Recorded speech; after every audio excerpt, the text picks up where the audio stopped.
So talk to me a little bit about, kind of what you've learned in terms of how we keep ourselves locked in these this cycles. is incredible. It's incredible. So the morning that I discovered this thing, I'll kind of unpack this, because the first morning and the second morning, I know that you're going to take this like, boom, even deeper. So here we go, everybody, buckle up.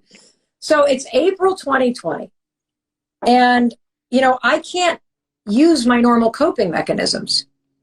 We're all in quarantine.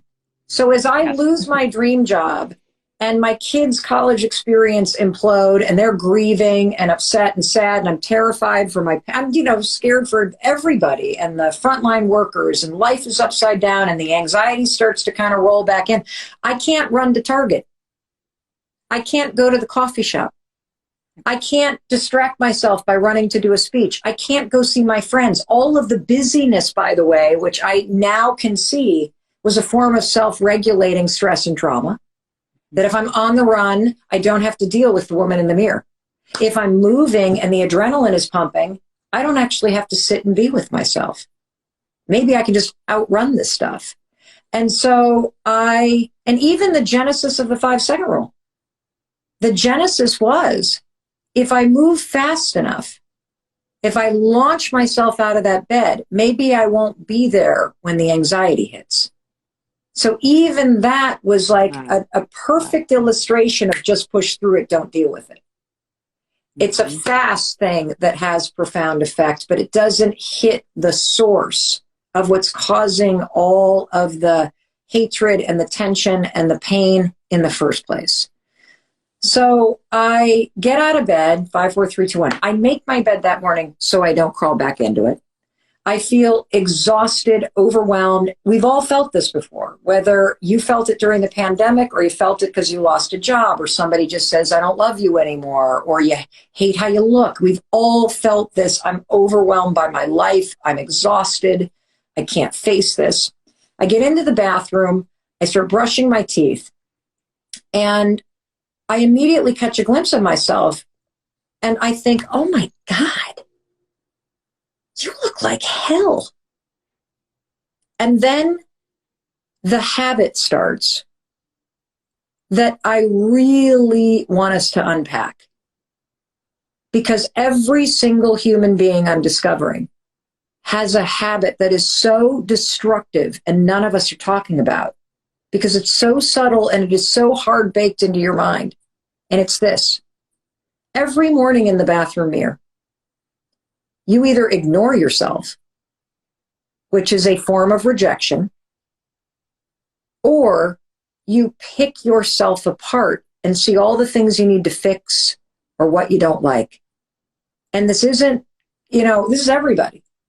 50% of people are uncomfortable or will not look at themselves in the mirror. I'll admit, I raised my hand. Took me a very long time to really, truly, and there's still discomfort there, of looking at myself. And I used to tell myself, well, it's okay. I know how I feel in my body, and that's my marker. I feel good today, and that's all I need. I don't need to look at that mirror. Not really understanding that I was in that active avoidance. Something felt very intimate, very vulnerable. Before I even got to then the criticism of myself, it just was, for me, pure avoidance. I didn't really care. I mean, I would need mirrors if I maybe put some makeup on. And outside of that, me and mirrors, I didn't have a relationship with them at all. Not knowing, again, I told myself the story of why I believed I wasn't looking at them, until I dove down and unpacked it and understood that there was a discomfort there, and still, like I said, remains for me. Well, same for me. So I start picking myself apart. I feel my energy going down. And, the interesting thing, as I felt myself just getting so defeated, why'd you get up late? You haven't texted Nicole back. The dog's not walked. Like, I'm just like dragging. And all the research around emotional contagion. So do I. You know that this emotion and negative space is going to impact your productivity. Like, we know all this, but it's a habit. I've been doing this for 4 decades, is how long I've been doing this as part of my morning routine. And so if you had walked in the bathroom that morning, I would have spun on a dime. I'd have been like, Nicole, I know this is terrible. I'm so sorry you're going through this. You don't deserve this. But if anybody can face this, you can. What do you need? I would have lifted you up. I could not think of a thing to say. And here's the thing, I wouldn't have even believed it because it didn't match how I was feeling. And I don't know what came over. I honestly believe it was the universe, the divine source saying, all right, we're ready for this. Because it is so cheesy on its face. I'm literally in my underwear, alone with the dog at my feet, literally having the dark night of the soul. And I lift my hand to my tired reflection because the woman in the mirror needed a high five. And in that moment, lightning didn't strike. It wasn't like the heavens opened and, purple light came in and whoa, that's not what happened. As you know, too, like you kind of have this awakening and then it's like, now what? No, but I felt this like shift, and I can explain the science. It's crazy. I felt this shift and the energy wasn't lovely. The energy was more like, oh, come on. I laugh. Oh, Mel, come on. It's not, get out there. You're safe. You're fine. Like I kind of shoved myself. I didn't even think, I didn't say it. It was a shift. The high five habit goes all the way down to the core of who you are and how you treat yourself. And when you become a human being who has compassion for yourself, who likes you, it won't matter what happens out there. Yeah. Because everything in here is healed and taken care of. And so, somebody can say to me, I don't love you anymore. I don't like you. It'll sting, but it doesn't change the fact that I still like myself. Because I practice and demonstrate it. That's the difference. Yeah, and that's, I think, the hidden magic in the high five habit is, because I've been trying it the last few days, right? And what did you experience? It is powerful because... Well, walk us through, like you're standing at your bathroom sink. Yeah, and walk us through your experience. Well, first of all, you have to take a pause from your life, whatever you were going to do. It requires an intentional pause to go, no, I'm going to now do this action for myself. And I've got to say, before I tell you how it went, I think it would have been very different for me a few years ago because I feel self-compassion, not seeking your worth from outside, from other people, from download numbers, likes, what people say about you, which was a huge part of my life. Mm-hmm. I feel that having put a lot of that to bed now and really feeling that I actually like the person I see in the mirror these days. So I kind of feel 5 years ago, I would have had a different experience with it, but it was still powerful because you are just looking at yourself and you're putting your hand on the mirror. And I think what it is, it's just that pause, that moment of seeing me. Like you are seeing yourself. Mm-hmm. And like, I don't know, obviously as a guy, what do? We're often looking in the mirror. We might be looking at our beard as we're shaving, right? Yeah. But you're not looking at your eyes, mm-hmm. right? You're just looking at, I need to shave. I missed a bit here. Let me get rid of that. And then you crack on, right? Or you look at your face and your hair, but you're not really looking at yourself. Right. You're seeing your silhouette. You are seeing yourself, but you're not seeing yourself, if that makes sense. Yeah. And that's what I think was really powerful, was that it's just another, I feel it's just another tool now, which is going to take me all of 2 seconds, if that's 5 seconds tops. It's not as if I don't have time to add that in. There's no harm in adding it in. And frankly, I like adding it in. It makes me feel good. It's like, and I think it's what you say, it's the action. Yeah. You don't have to say anything if you're not in the mood to say anything. I don't want you to say anything, actually. And the reason why is the neuroassociation. So... what do you mean by that? Well, here's what I mean by that. So when you high five someone else, what does the action of a high five communicate? It's just a universal symbol of...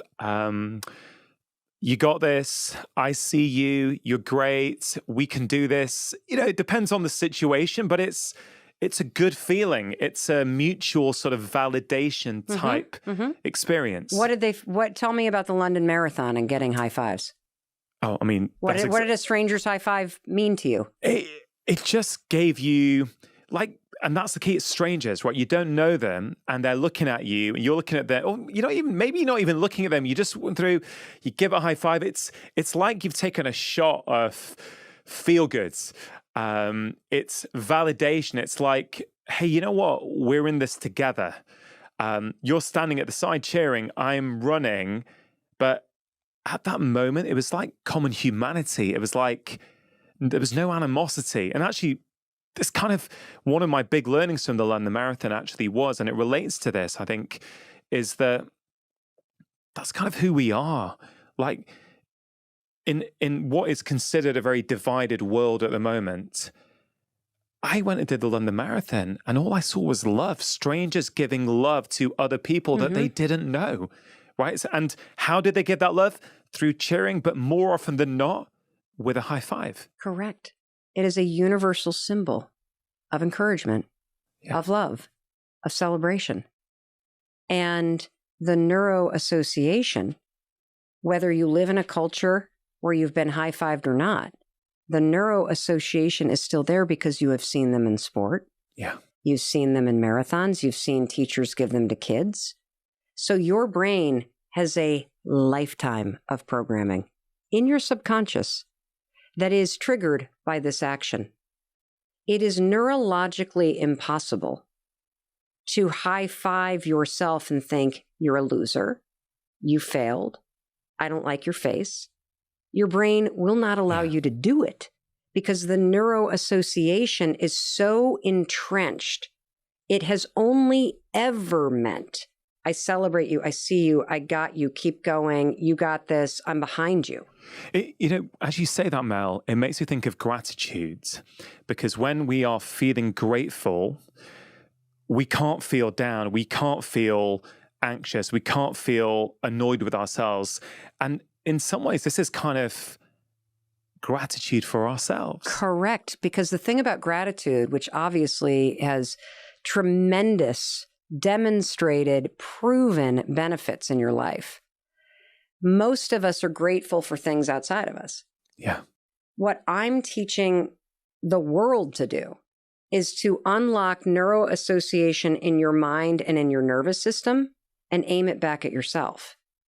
And use this simple habit to interrupt the critic, to break the default loops in your mind associated with judgment, shame, criticism, hatred for self, and to replace it with a new default setting of seeing yourself the way you see your child, which is love.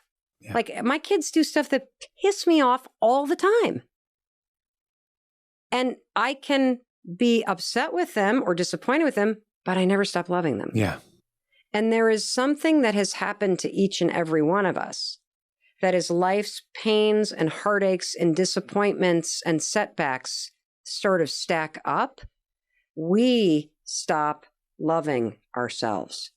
We start judging ourselves more. We start condemning ourselves more. We start rejecting ourselves more. We start trying to seek somebody else's love and approval in order to fill up this well inside of us that we've been digging because we've been rejecting ourselves. And so, it's so powerful because the action alone is what communicates it. If you're looking at yourself and you raise your hand on your hardest days, what the high five says is not, yeah, I'm amazing. Like, this is not going to turn you into a narcissist. This is grounded in compassion. Yeah. This is basically saying, I see you. You're right. This is hard. And you know what? You can do this. And I'm going to be here. And I've got your back. And when you send yourself into your day with that physical action, it leaves an imprint in your mind and spirit. Now, there's a couple reasons why. I don't even write about this part in the book because I didn't know this until I started doing podcasts for the book. Yeah. So Dr. Amen told me, who's, one of the leading experts in the brain, that one of the reasons why you feel better when you do it, no matter how terrible of a morning it is because your brain has always given you dopamine when somebody else high fives you. Yeah. So these sorts of gestures are rewarded in the brain. So when you simply high five yourself, your brain doesn't distinguish between me high fiving me and me high fiving you. It just sees, oh, I know what that is. Drip, dopamine. Oh, I believe in that person. The second thing that happens is that your body is hardwired for celebratory energy. This is that electricity that's in the walls that has a switch that you can turn on and off. And so, for example, when you cross the finish line of the London Marathon, what do you instinctively do? High five someone. Yeah, and raise your hands, right? When your favorite team scores, raise your hands. When you yell surprise at a birthday party, you raise your hands.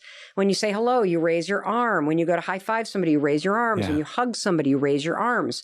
This is wired through your entire body. And normally we give that celebratory energy to other people or things. Yeah. I'm here to tell you, when you high five yourself, you flip the switch. You flip the switch and give yourself a little bit of that vitality that's coursing through you to help you move into your day. Yeah, I see it as almost like it is about the high five, but it's not in many ways as well, because it's like if you're going down a road and the high five to yourself sets you off on a different path for the rest of that day compared to had you not done it, right?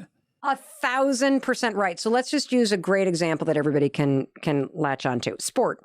Yeah. So if a team is about to play the championship in the league, right? Yeah. And they're the underdogs.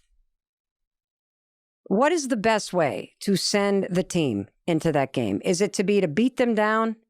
Oh, you did a terrible job on the London Marathon. You're going to face plant in New York. Oh my God. And I saw your split times. We're fucked. No, that's not the best way to do it. But that's what we do to ourselves. Correct. Correct. And so I'm here to say, you don't have to say anything because you're not going to believe it.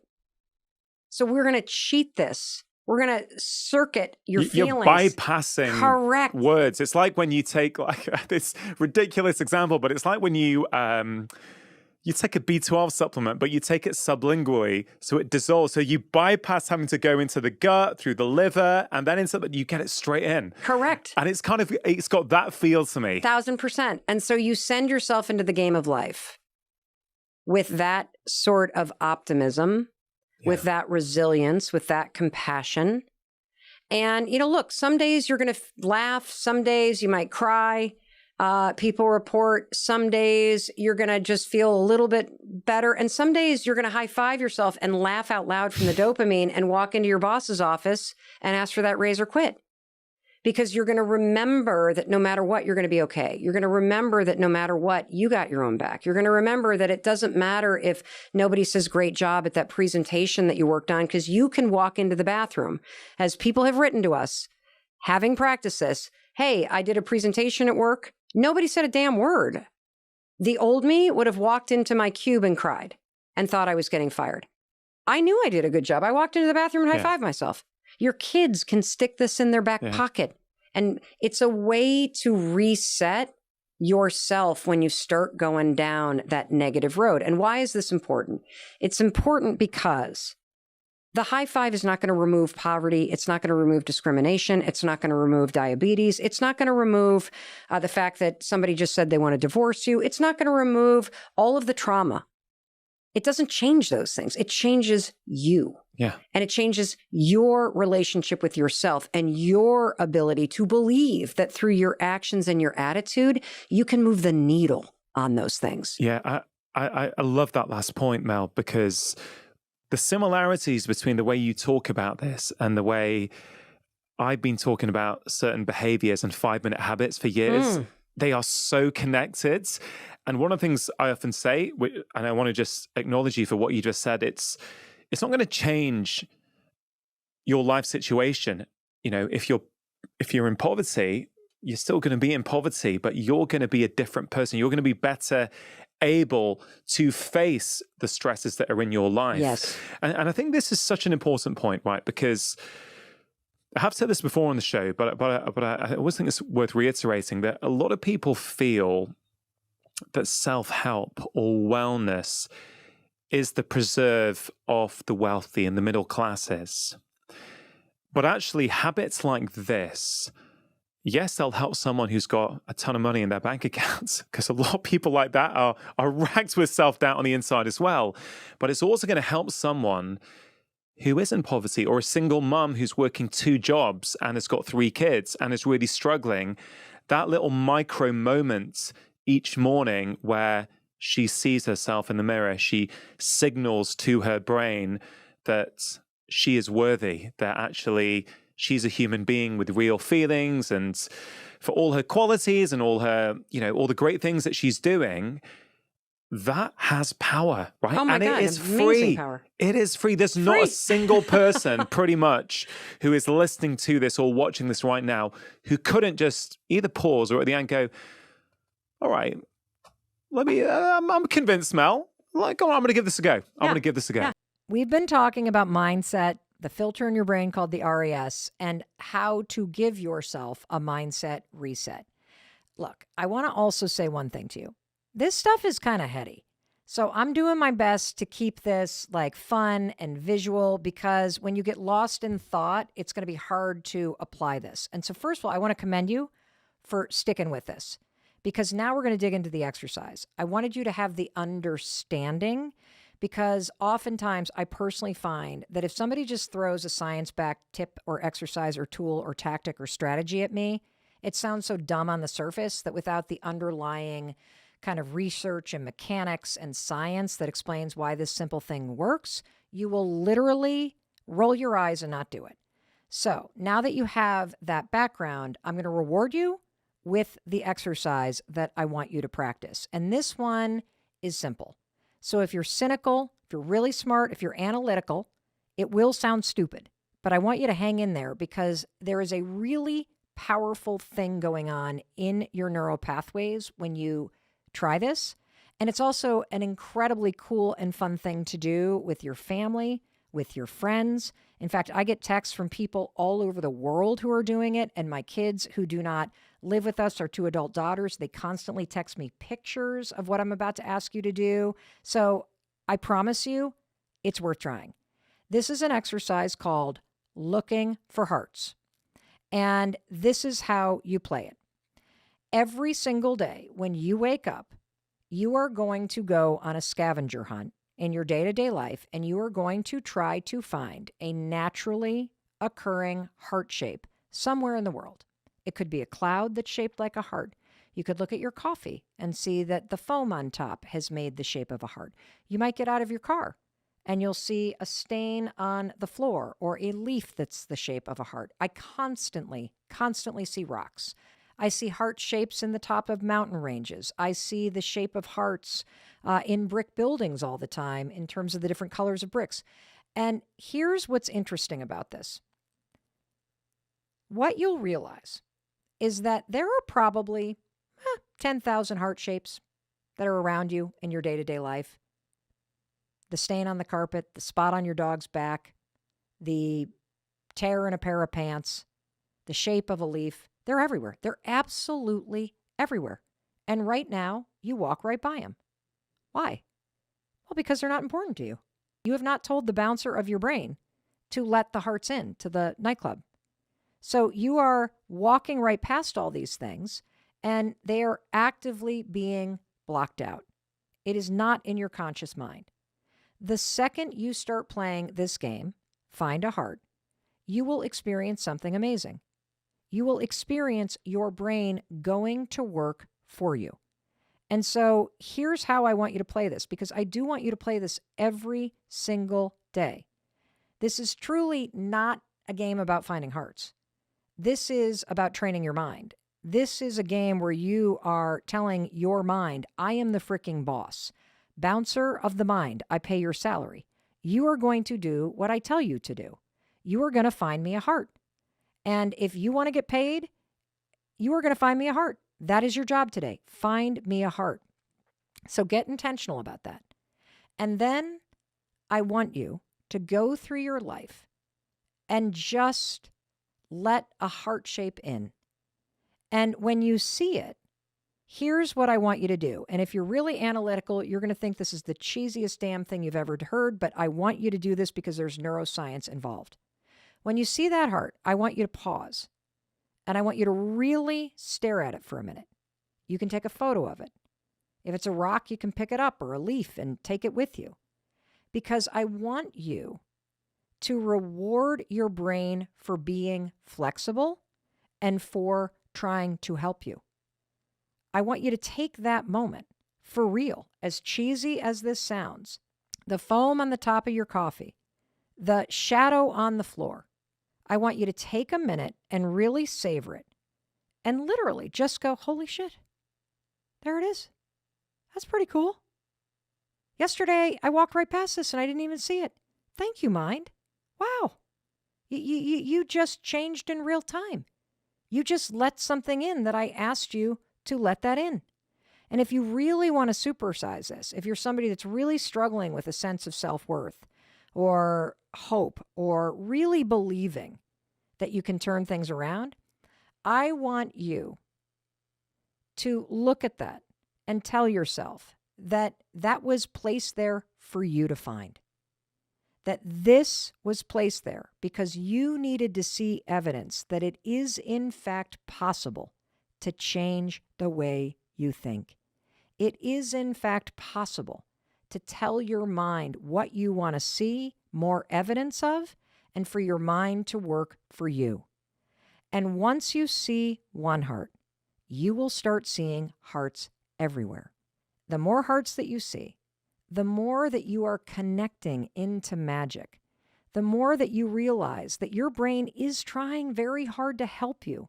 It is going to point out hearts in the moss. It's going to point out hearts on the sidewalk. You're going to see hearts on people's clothing. You're going to see them in paintings. It's weird. They're like everywhere. It's as if there is this entire world that you and I live in, and we walk by it every single day. And I think that's true about everything that you want. That there is evidence all around you that things are working out, that people are trying to help you, if you're willing to see it. You know, at the end of the day, finding hearts is not about finding hearts. It is about something so much bigger, because it's proof that you can change the wiring in your mind. You can manipulate and program this filter, the RAS, to make it work for you. And every time you see a heart, it is evidence that it is true. And so it's important because this is the first step of a mindset reset. Because if you didn't think, my mind can change, it can allow me to see the world differently. If I can't get you to see and experience that, you will never even bother trying thought substitution. And I will say there is something that some of you may experience. So this comes from Nady in Germany. And she wrote, Mel, I loved what you said about looking for hearts, and I've been trying it. And I even saw 2 hearts within an hour. But then I got nervous and was almost afraid to find them. So how do you overcome the fear of making things better? I relate to this because we're used to the way that things are. We're used to the default programming in our minds, even if it makes us miserable. And when you start to catch a glimpse of how things could be different, I think sometimes if you've experienced a tremendous amount of heartache, or you've tried so many times to put yourself out there, the idea of believing again that it's worth trying again, that is what's scary. Here's what I have to say to you. This is not about hope. This is hard science. Because you're living with programming right now. And I am here to tell you it's outdated.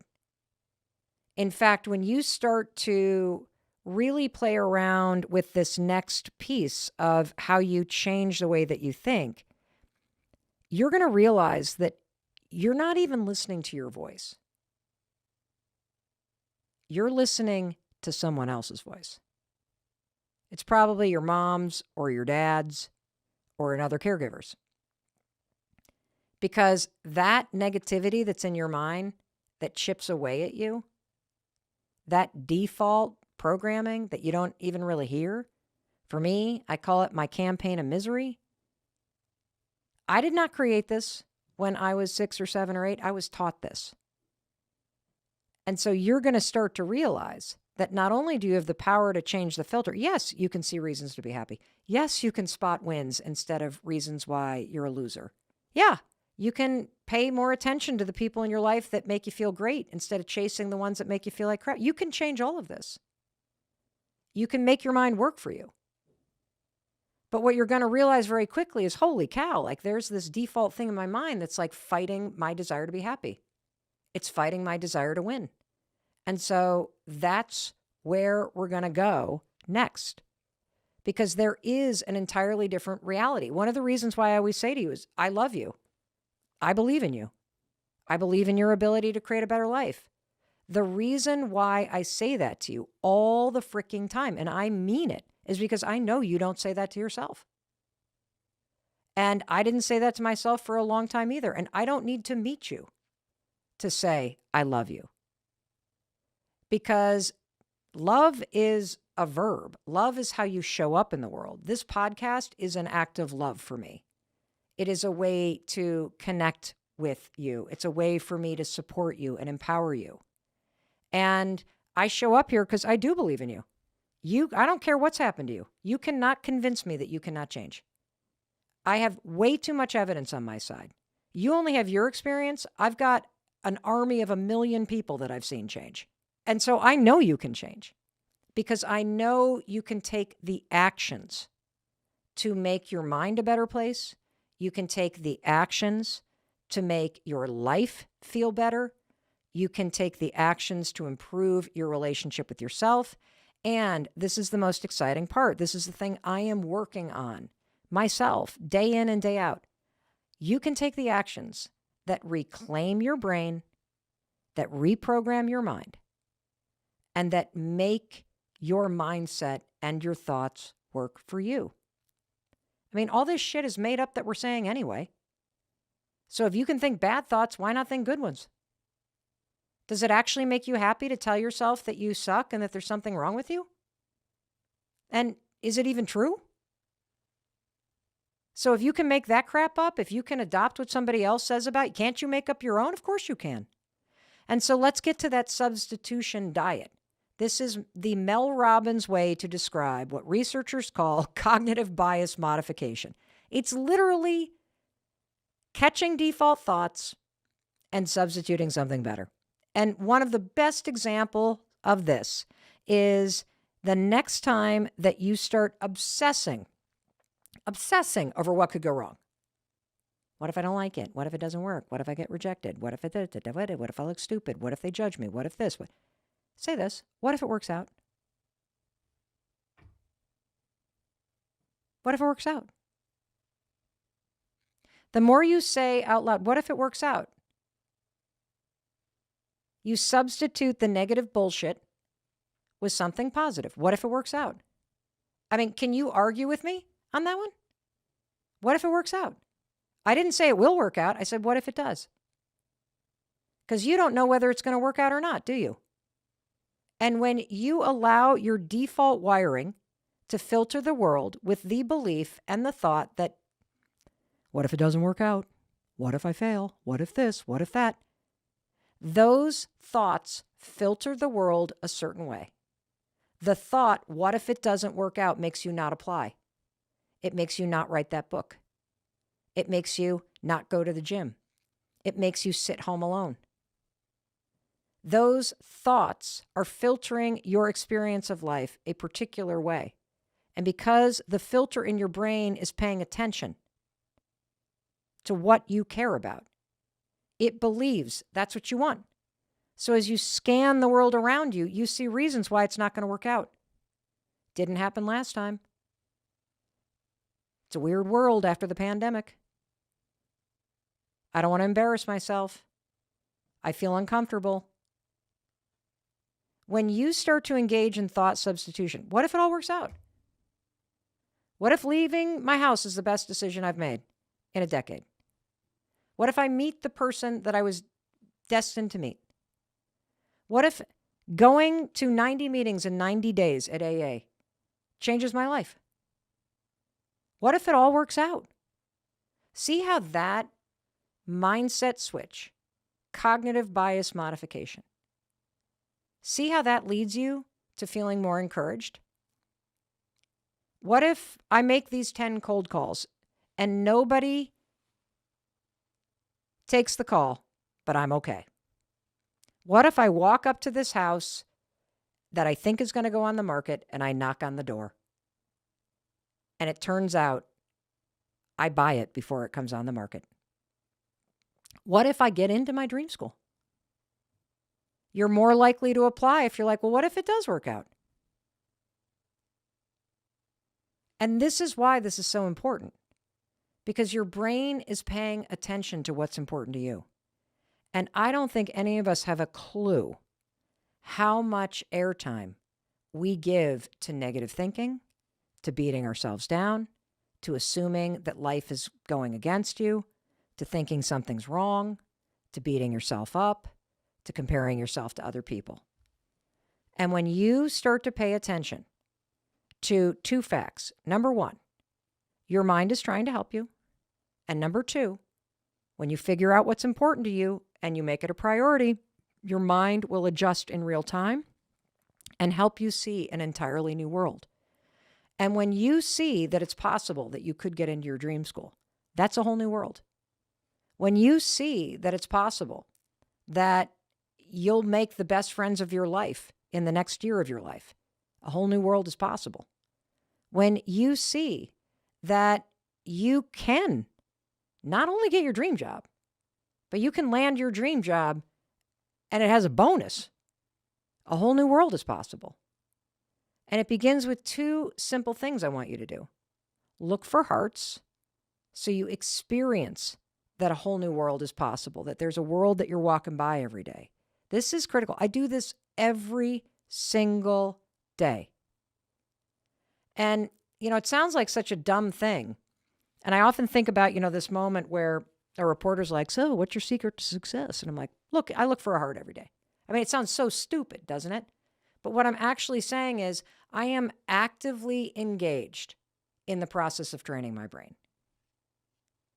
Just like you would lift weights or resist weights or whatever it is that you do if you want biceps, you are training your body to be strong.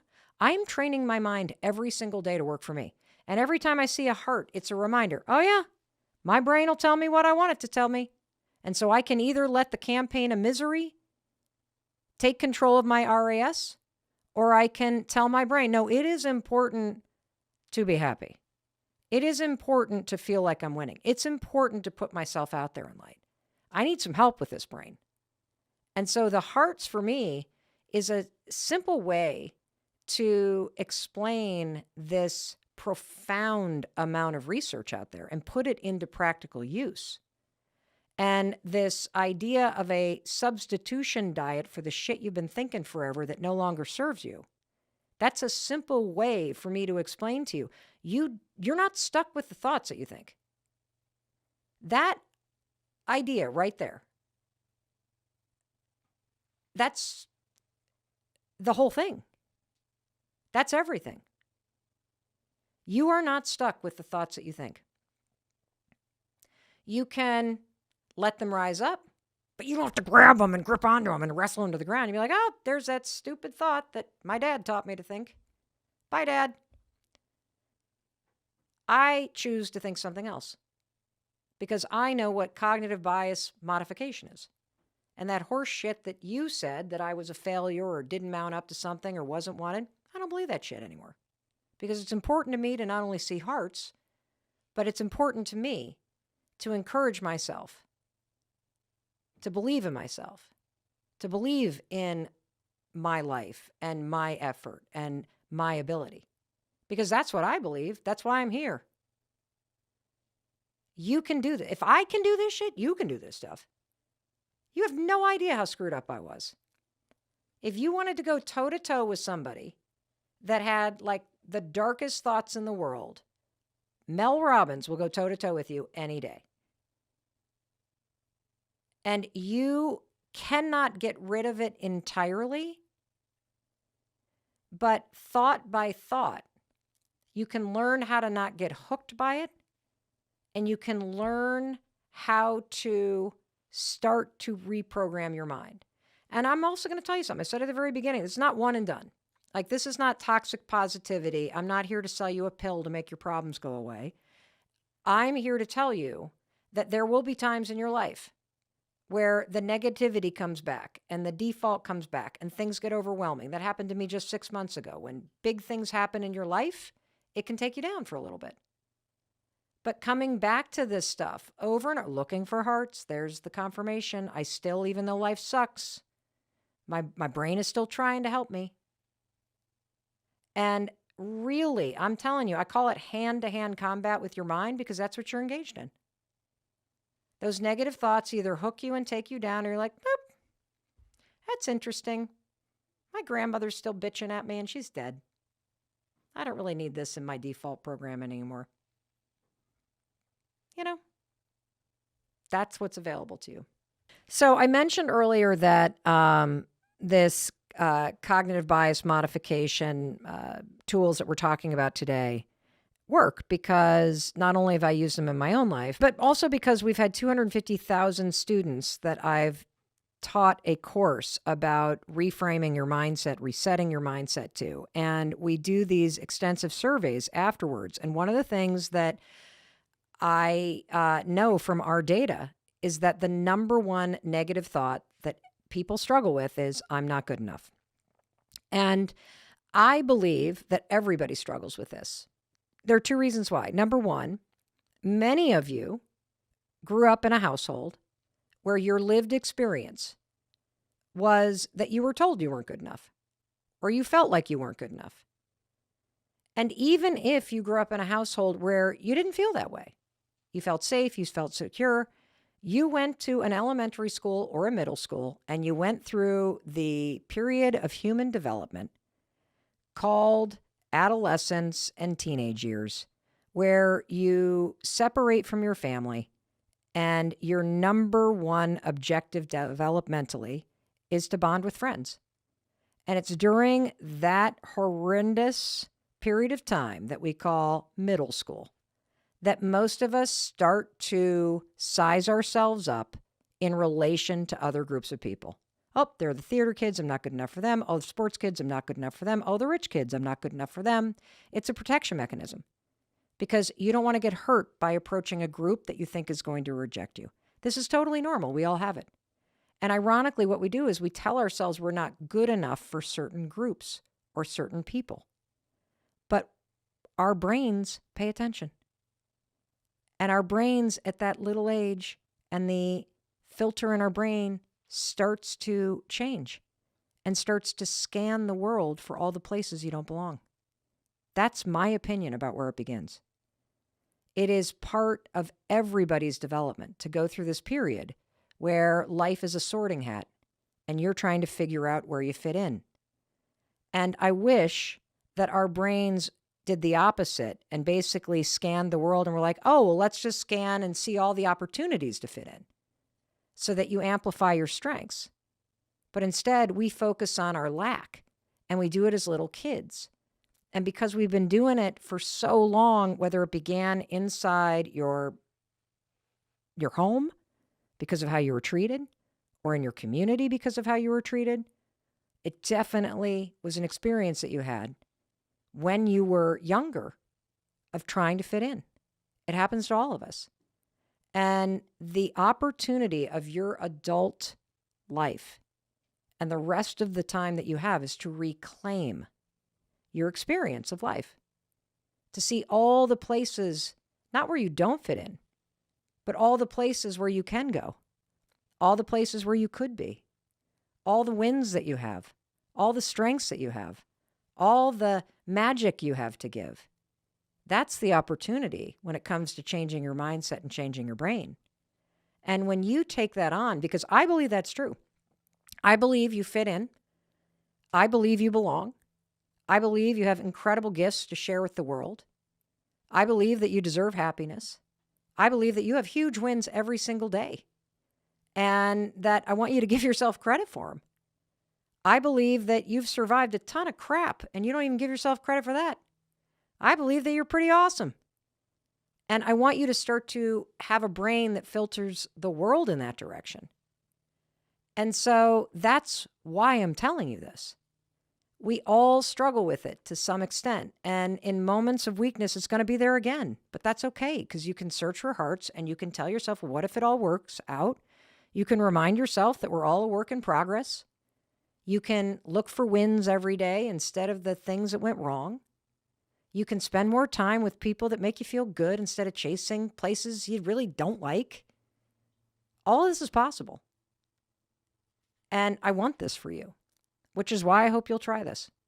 And simple reframes, if you don't feel good enough, is you can be like, I'm a work in progress. I can figure it out. The people who love me are the people who I need in my life. This is important. I really hope you take this on. And this is the work that you'll do for the rest of your life. And it's worth it, because the happiest days of our lives are the road ahead of us. Truly, I want that for both of us. And I've spent far too much time beating myself up and looking for what's wrong and searching for reasons to feel tortured or lonely and to stop myself. It's just horseshit. I'm so sick of it. And I'm sure you're sick of it too. And, I'm sharing all this because even though I teach this stuff, it's easy stuff to listen to or talk about. You got to put it into practice, and so do I. You got to catch yourself when the negativity starts. You got to cut off the voice in your head that is not your own.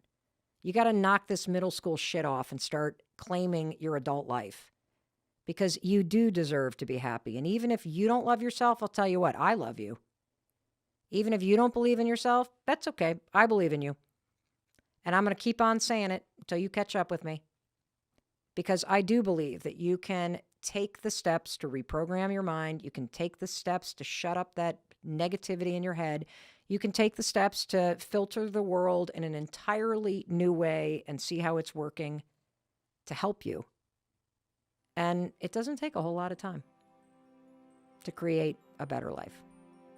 You also had this post that I was like, oh, that's interesting, where you said that you rarely see anyone with chronic anxiety who is not addicted to something. Yes. And that there is a tight connection between anxiety and addictive behavior. Can you explain that and help us understand that? Sure. So I'm going to mention the E word here, and I hope you don't shut off. Ego? I won't even understand it. Can you explain it without the ego? What's that?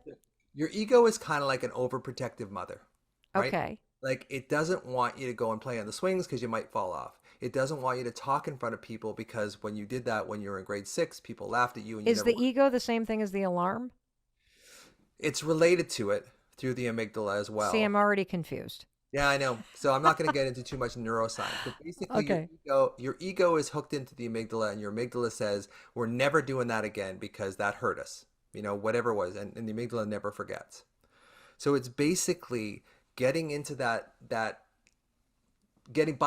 that ego, because the ego is so overprotective that it will not let you go back into your old alarm. So the ego is thinking. Yeah, more or less. Yeah, it is something that it talks to us with thinking. Yep. Okay. Yeah. Okay. So, but let's talk about the connection between anxiety and addiction. Okay.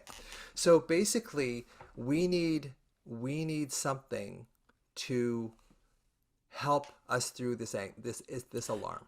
Wait a minute. I think I just got it. Hold on. Okay, let me see if this is the answer. You ready? No. Is addiction typically somebody's coping mechanism for the alarm? So, for example, you reach for alcohol because it drowns out the alarm. You reach for porn or drugs or stress or whatever because it... Achievement. Yes. Got it. Okay, I got it. So, if somebody is struggling with addictive behavior, whether it is alcohol or cigarettes or vaping or it is any of that stuff, you are more than likely not addressing the root issue, which is the anxiety and alarm that's continuing to go off in the background. Yeah. And on top of that, basically, the ego is very powerful. It doesn't want to let you go back into that. So the only way that you can feel love, connection, whatever, is alcohol, is codeine, is cocaine, whatever you're addicted to. So So wait, but you feel yeah, the connection to the alcohol or the codeine. That's what you're saying. So this is why I get confused with the ego, because I'm sure, like, I don't give a shit about the ego. Let's sure, start like the alarm. And then what makes sense to me is that addiction mutes the alarm, totally. and that you become bonded and connected to, for me it was stress, for my husband it was a daily weed habit, Okay. like for what that, and that addiction is what's muting the alarm. This Yeah. is really cool. So Yeah. where does mindset come in? Because you there is so much out there about mindset and mental wellness, and it's interesting because this conversation with you makes me desperate for a different word than mental health. Because Sure. even the word mental health makes me go neck up, makes me Exactly. think thoughts, makes me go to just what's going on in my mind. And what you've taught me today is a game changer, because what you've taught us all is that no, no, no, no, no. All mental health issues start in the body, and they start with this kind of reaction that happens in your body to stored trauma or to a threat or to uncertainty. And then that signals our minds, and our minds then start spinning thoughts. And if we don't address this alarm system in our body, which has a purpose, which is there to protect us, which is supposed to agitate you, but we exacerbate it, we try to mute it. If we don't learn how to turn inward and heal all of this in our body and turn toward this alarm and soothe ourselves and love ourselves and give ourselves the reassurance and the support or whatever it is that we didn't get in childhood or what we need in that moment, that is actually the beginning of all healing. That's what I'm getting from you. Yeah. And that's exactly what it is. So I would Why do we love to. call it mental health then? Like, what isn't there? Can we come up with a different word that would actually signal you that when you're struggling with depression or you're struggling with anxiety or you're struggling with any like addiction issues, that it's not a mental health issue? It is a body something. Like, I don't even know how to describe this, Well, it's because an it's the entire exact system. opposite of the way that we think about things right Yeah, now. it is the opposite. And I love, to come up with a better term than body set, but I think that's Body kind of set? what What it is is. that? That feels like weightlifting. Well, no, well, it's like mindset, body set. Like Oh, what is the mindset. place Well, I in your didn't think about that. body?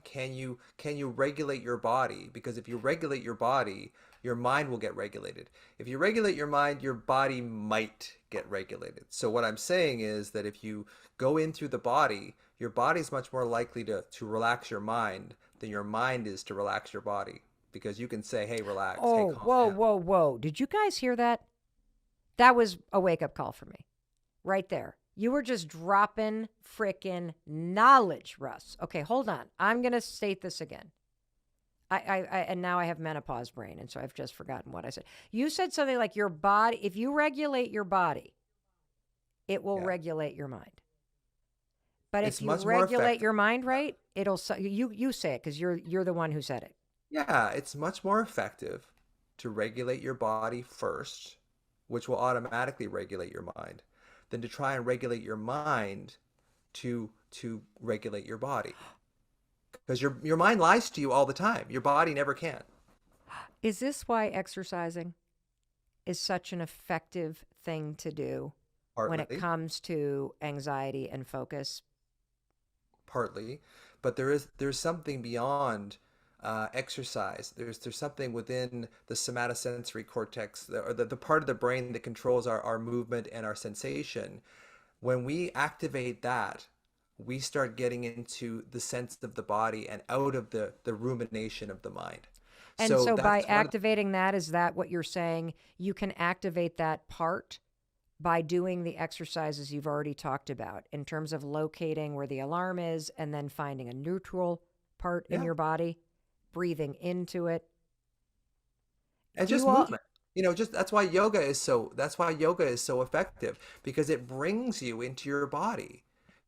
Anxiety at its root is really a mind body disconnect. right? We go up into our heads and we stay in our heads because we don't want to go down in our body, because that's where the pain is. So we don't want to go into feeling town down in our body. We want to stay up in our thoughts.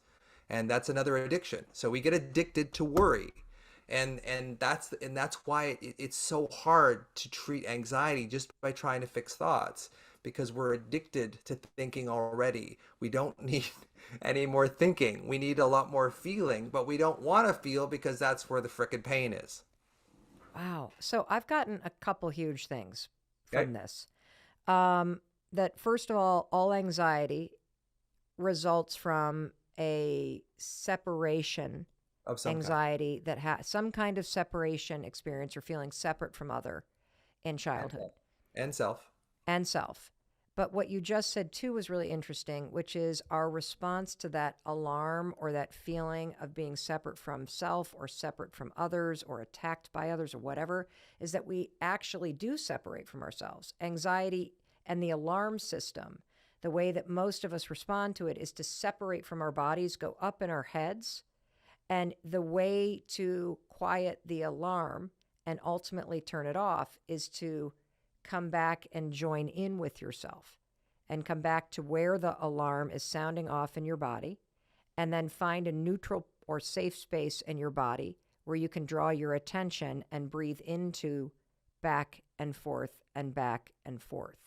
And that when you quiet the alarm and when you go toward it and soothe your own body, that is the step that you need to take if you want to heal this.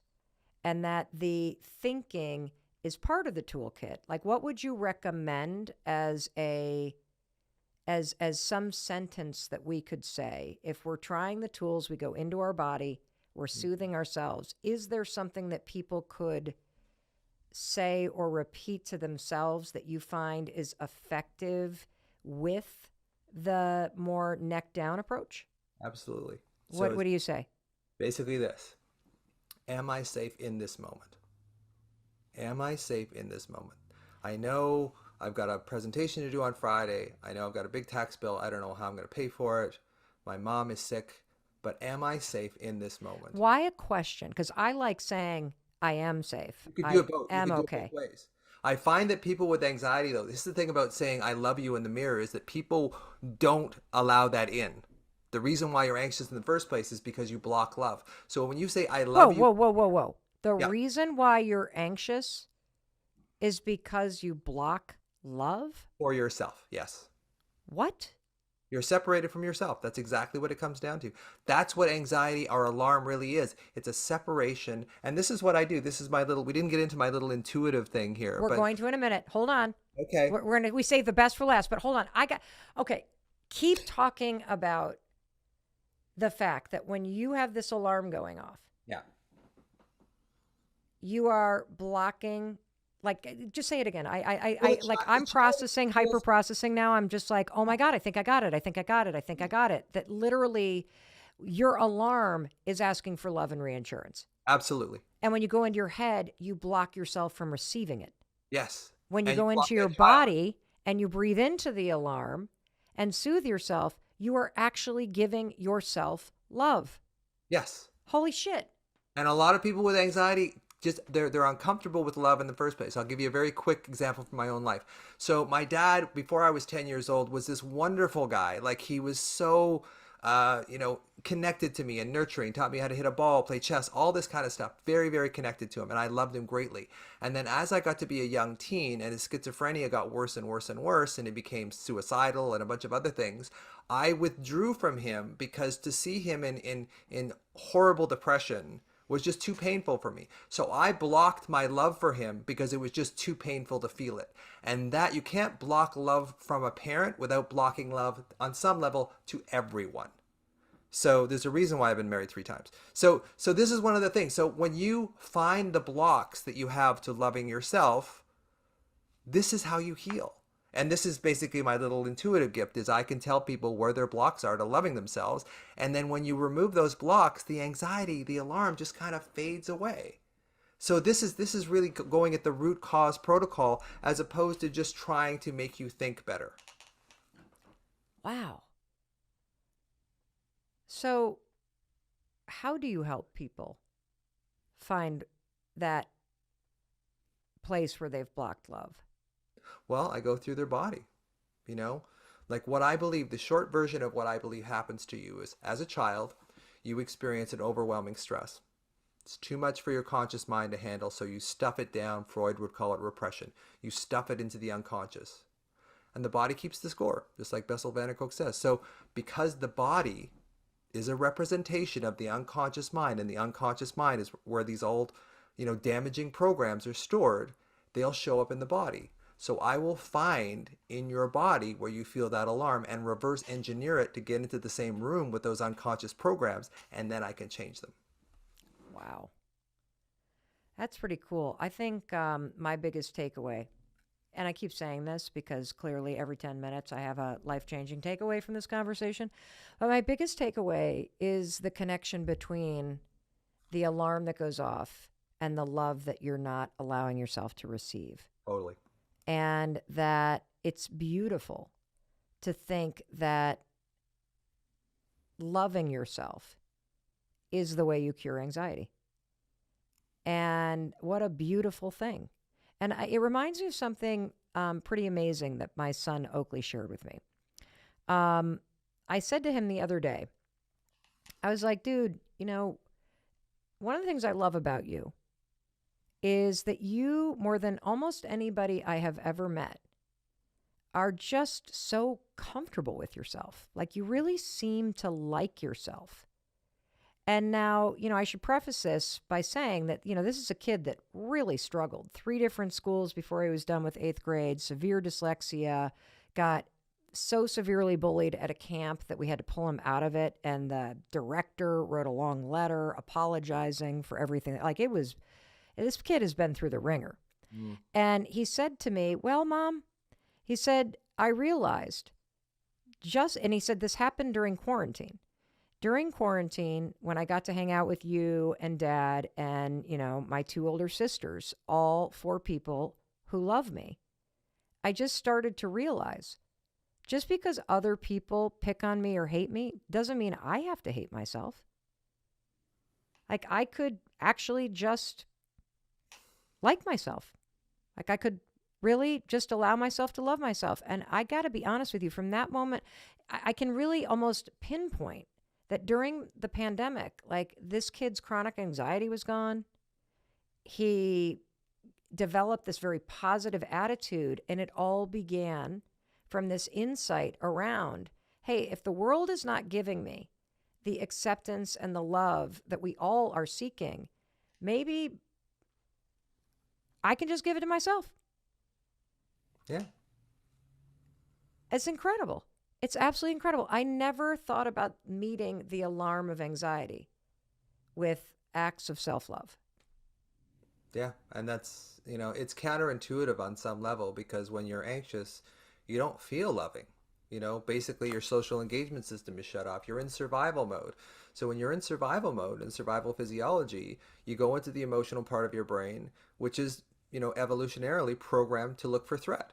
And if there's no threat in your environment, if you're just lying there in bed with the sheets up to your neck, you will find threat because you can make it with your big prefrontal cortex. You can make worries. Well, not anymore, because we now know that the second you feel the alarm go off, 5, 4, 3, 2, 1, you do not go upstairs. You go downstairs. Yep. You go downstairs. Yep. Now, so I love to leave people in action. Obviously, everybody. There will be links not only to Russ's book, Anxiety RX. There will be links to his social media accounts. You will find all kinds of resources in the show notes. But I want to leave people in action. Sure. So, this is one of those incredible conversations that really changes how somebody thinks about a massively overwhelming topic like anxiety and mental health. Now what I want to do is leave people in action with one simple new practice or habit that I want everyone to try every day for the next 7 days. And what is the exercise that you want each one of us to practice for the next 7 days so that we can start to use the tools that you have been researching and changing lives with? What's the one thing you want us to do? Can I do 2 Yes, quick ones? as Okay. long as it doesn't involve the ego. Okay. Fair enough. Fair enough. Oh, okay. Well, that's it. That's the end of that. All right. So the first thing that I would say is what I said earlier. Am I safe in this moment? Or I am safe in this moment? Because this moment is all we ever have, right? The thing about anxiety is it always projects you into the future. So if you bring yourself back to the moment, and this has worked for me. It saved my ass a number of times in the middle of the night when all my defenses are down and I think the world is horrible. Okay. I am safe in this moment. I am safe, and really feel it too. Like, I am safe in this moment. Is there anything we should do with our hands or with our, do you want us to close our eyes? Do you want us to, You can do the high five your heart if you want. okay, which is putting your heart right in the center of your chest. Take a deep breath. I'm safe. If you I'm safe. find, yeah. Okay. What Yeah. else could you do? If you find your alarm, if you know where your alarm is, if you know, track the alarm. When you feel anxious, go into your body and say, where am I feeling this? Is this in my belly? Is this in my chest? Is it in my throat? Put your hand over the place where you feel your alarm Okay. and breathe into that. Okay. There is a little thing too that I've kind of taken from Andrew Huberman about the physiological sigh.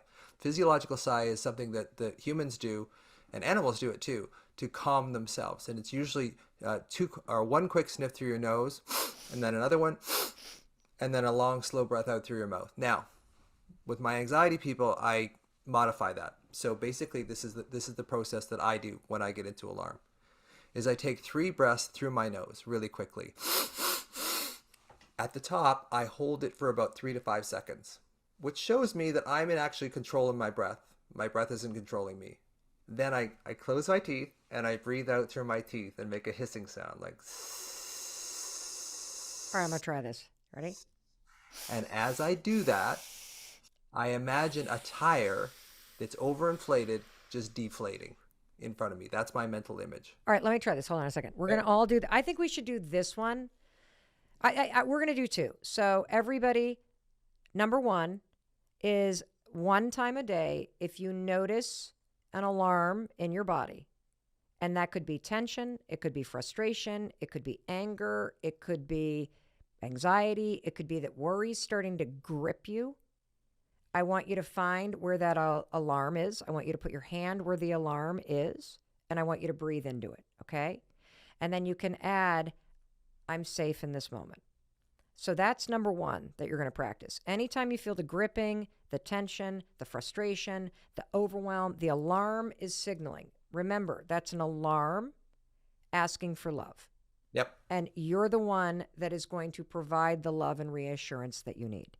So that's number 1. The second one is, let's try this breathing thing.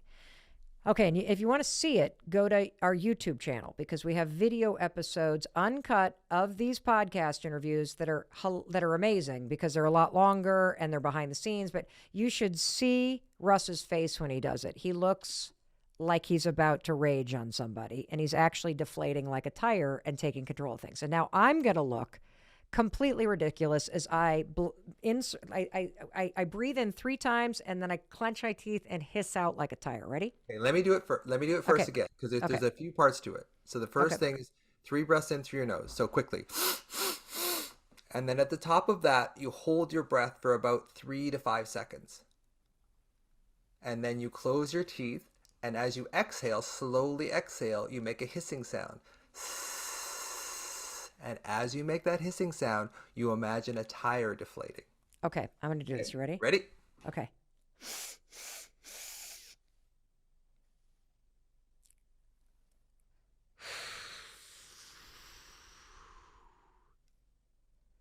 And I Whoa.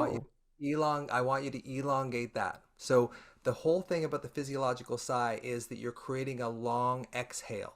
That's what really relaxes us, is the long exhale. So when people say take a deep breath, really what you need to do is just take a long exhale.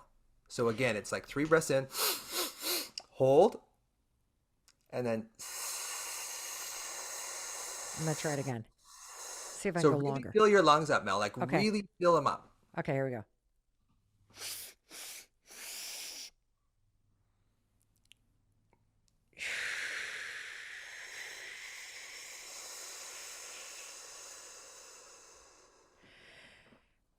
What's interesting about that is it requires so much focus that you can't really think about anything else. Totally. That's one of the other things that it takes you off your worries. Exactly. And you do feel this sort of relaxing and collapsing feeling inside you. Yeah. Wow. And you Okay. relax your shoulders, relax your jaw. Like there's stuff to it. I mean, I'll make like a YouTube video about this or whatever, or I'll put it on my Instagram. Awesome. But basically, it's really about expanding your lungs, because when you expand your lungs, you send a message up to your brain that you're okay. Because when you get stressed, the stress starts breathing you. You aren't breathing for yourself. The stress will start breathing you. So it's really important that you do the 3 breaths in, hold, and then breathe out with it, and really elongate that exhale. So the more breath you take in with the sniffs, the easier it is to have that nice long exhale. Wow. You deeply impacted me today. Okay, what happened? Well, the boundaries thing happened. I loved that. I feel like I don't have very good boundaries, but then I heard you just say that you were a victim of sexual abuse, which I also am. And I think that part that you were saying to put your hand on your chest, I think my vagus nerve is broken because it made me more anxious. It's not broken. Push harder and repeat it over and over and over and over and over again, and you will slowly feel yourself come back into your body. So when you have an anxiety response, do you leave your body, or what happens to you? I shut down. Okay. Bed covers, like I don't want to do things, or sometimes I go over the top and exhaust myself. Okay. So what I want you to try, because I don't actually want you to stay in bed. I think staying in bed is a terrible thing to do. And here's why. When you stay in bed, and are you talking about in the morning, like you wake up and just want to stay in bed? So there's a reason why we feel waves of anxiety and stress in the morning. Number one, when you wake up, your cortisol levels, which is a stress hormone, are typically pretty high. And so that triggers a kind of dump in terms of your emotional state. The second thing is that if you are waking up and you're not excited about your life, or there's chaos going on, you're going to feel this sense of anticipatory dread. So lying there makes the dread feel worse. Third thing, staring at the ceiling, thinking about your problems, does not solve them. Fourth thing, rolling over and trying to go back to sleep does not change what feels like a nightmare in your life, right? And so what will change it is if you throw off the sheets, put your feet in the ground, and get up, because once you get up, you can get going, and once you get going, you can keep going. What I want you to add to this, though, is the high five in the mirror and the high five to your heart, because before you start your day in a state where you're spiraling, I want you to come back into your body and tell yourself over and over and over again, I'm okay, I'm safe, I'm loved. Okay? If you can hear it, it's true. Why do you think when we did that exercise in the audience, you felt a wave of anxiety come? Because I don't believe it's true. Okay, that's exactly why you felt that. You felt that because you've been running so fast and so long, because you think as long as you're busy and you're running, nobody can catch you and hurt you. And so slowing down is terrifying. Okay, I had the exact same thing. In fact, it wasn't until this fucking pandemic that I couldn't go out that I really realized that I run to Target and Starbucks and go fill up the car because I wasn't okay being in my body and being still. I was so busy because if I was busy, then I wasn't having to feel the shit I hadn't healed yet. And so when you put your hand on your heart and you started breathing and going, I'm okay, I'm safe, I'm loved, your body was like, oh, no, you aren't. We are running. We are going to Target. We got shit to do. We are not listening to this lady. And your body will fight it because you have trained yourself to run and move and be busy as a protection mechanism. Yeah. And what I'm here to tell you is you are okay. You are safe. And you are loved. And you can heal this. Thank you. Thank you. I'll believe it eventually, you know. Okay. I'll believe it eventually. Right now, I want you to say it. Say it. Okay, go ahead. Put your hands on your heart. Let's see you do it. You can keep taping. Okay, Smart cookie. Because I will forget. And I will put a little alarm in your phone. So go ahead. Put your hands on your heart. Here we go. Close your eyes. Press deeper. Press deeper. Okay, now you say it for yourself. I'm the one I'm struggling. Yes, you can. That's okay. Breathe in. Here we go. Breathe in. Blow it out. Say it. I'm safe. I'm okay. I'm okay. I'm safe. I'm safe. I'm loved. I'm loved. Breathe in again. That's great. Now say it again. I'm okay. I'm okay. I'm safe. I'm safe. I'm loved. Let's do it again.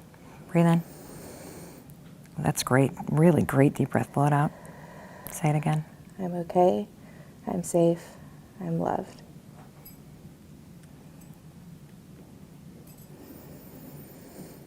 I'm okay. I'm safe. I'm loved. Kind of weird, isn't it? It's super weird. What do you feel? I feel it a little more. Good. Yeah. Good. Thank you. Because there are moments when, there's all kinds of stuff going around you. And what you need to know is that no matter what's going around you, you always have you.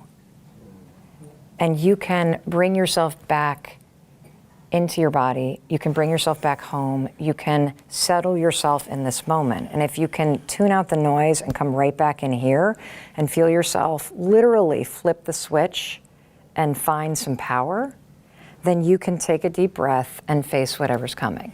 You don't have to run anymore. Thank you.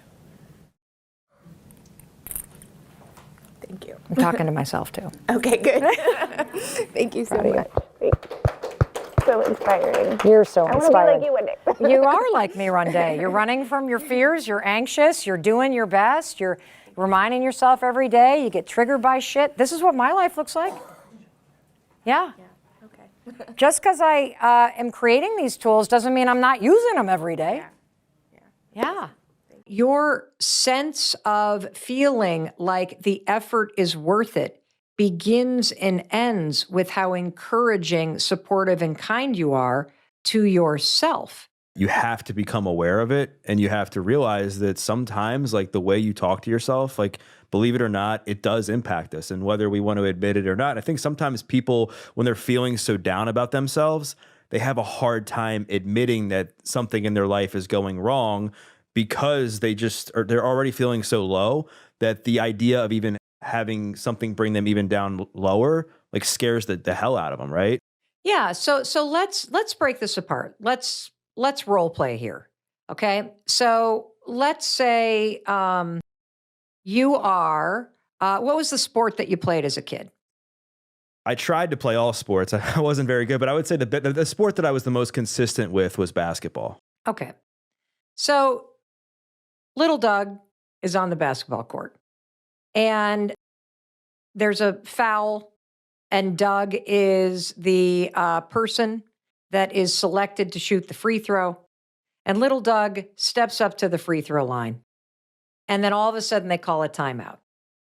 And you come running back to the huddle. What would be the most empowering and encouraging and motivating thing that your coach or teammates could do or say in order to help you perform and feel your best when you step onto that line? Like, I believe in you and you're going to make it. I believe in you and you're going to make it. You got this. And then they send you back into that game with a high five, right? How would that make you feel, little 9-year-old Doug? I'd feel pretty confident. Right.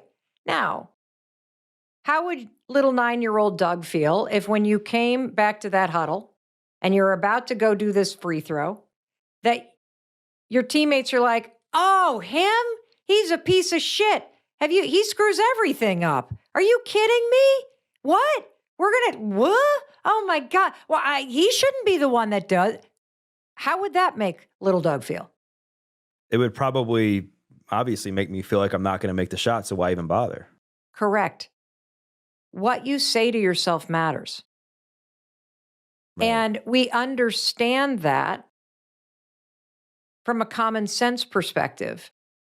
But somewhere along the line, we have all stopped saying, you're going to make it. You got this. And we've started saying, you're a piece of shit. You're not good enough. Why even bother?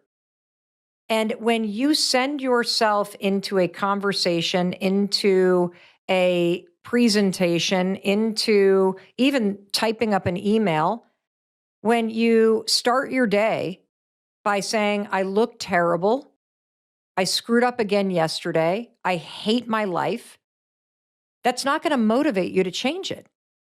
And so your sense of feeling like the effort is worth it begins and ends with how encouraging, supportive, and kind you are to yourself. And, we can also take this little role play exercise and go, well, let's say you miss the shot and you come back to the sideline again. What could your coach say, or what would you want your coach to say to help you get your head back in the game and to brush off the mistake that you just made? Like, you did your best, Doug. You'll get them next time. Like, get back in there. And I have a feeling you're going to be a positive contribution to the team. Yeah, that's right. Shake it off. You did Shake your it off. best. You're going to do it next time. This is how, you win some, you lose some. Let's go.